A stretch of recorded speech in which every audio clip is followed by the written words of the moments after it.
Pihak Bea Cukai Makassar mengungkap emas yang dibawa jemaah haji asal Makassar, Sulawesi Selatan, Suwarnati Daengkanang, 46, yang videonya viral membawa pulang perhiasan emas seberat 180 gram ke tanah air setelah membelinya di Tanah Suci adalah bukan emas asli atau imitasi. Berdasarkan penelitian kami, barang tersebut sudah kami koordinasikan dengan Pegadaian. Dari Pegadaian menyimpulkan bahwa barang tersebut bukan emas, begitu hasilnya. Kemungkinan seperti itu, imitasi, ungkap Kepala Seksi Penyuluhan dan Layanan Informasi Bea Cukai Makassar Ria Novika Sari di Makassar, Senin tanggal 10 Juli tahun 2023.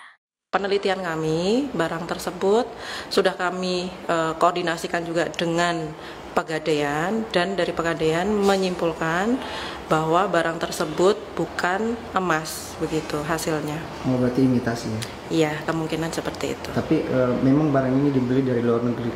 Iya, dan yang bersangkutan juga menyampaikan bahwa memang benar barang itu dibeli dari luar negeri dan imitasi. Kurang lebih harganya sekitar 900-an ribu, jadi di bawah 1 juta.